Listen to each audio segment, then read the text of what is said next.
दरबारी कार्रवाई के मध्य बादशाह अकबर ने दरबारियों से एक प्रश्न पूछा था। बचाव के लिए सबसे अच्छा शस्त्र कौन सा है? एक एक दरबारियों ने इन प्रश्न का उत्तर दिया। किसी ने तलवार कहा तो किसी ने भाला कहा, किसी ने तीर कमान कहा तो किसी ने चाकू कहा। जब बीरबल की बारी आई तो वह बोला, जहाँपनाह, मेरे विचार से मुसीबत में जो हाथ में हो वही अच्छा शस्त्र है।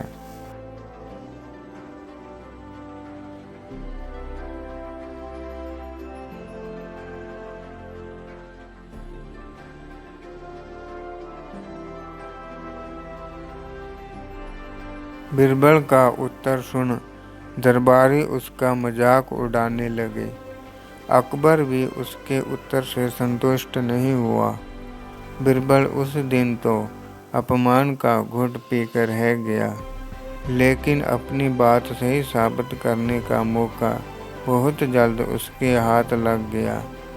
बादशाह अकबर अक्सर वेश बदलकर नगर भ्रमण पर निकला करते थे। बीरबल भी उनके साथ ही होते थे। एक दिन इसी तरह वे दोनों नगर भ्रमण पर निकले।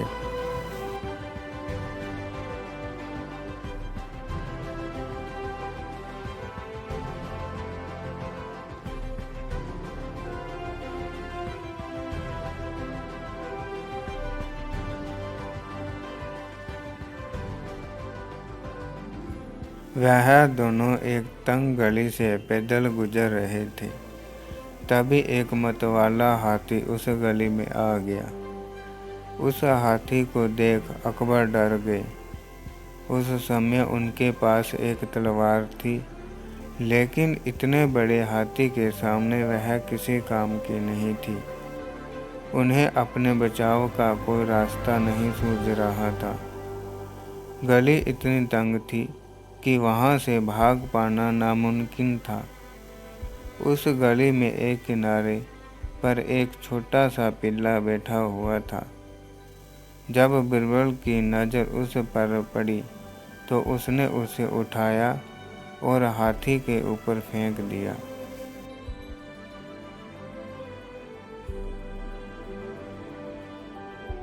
इस तरह हाथी के ऊपर उछाल दिए जाने पर पिल्ला डर गया। उसने हाथी की सूंड को कसकर पकड़ लिया। पिल्ले की इस हरकत पर हाथी भी घबरा गया और अपनी सूंड झटकाने लगा। हाथी के सूंड झटकने पर पिल्ला सूंड से फिसलने लगा और स्वयं को बचाने के लिए उसने अपने पंजे और दांत हाथी की सूंड पर गड़ा दिए। हाथी बिलबिला उठा और सूंड को झटकते हुए पलटकर गली के बाहर भागने लगा।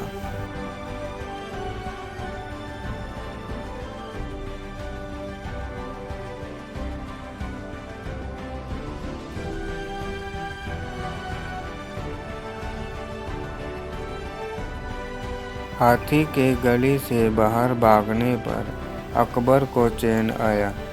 पसीने पोंछते हुए जब उन्होंने बीरबल को देखा तो बीरबल मुस्कुरा रहा था।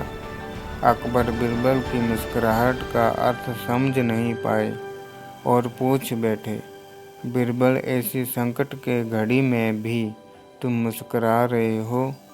बीरबल बोला, जहाँपनाह, मुसीबत की इस घड़ी में छोटा सा पिल्ला हमारा शस्त्र बना और हमारी रक्षा की।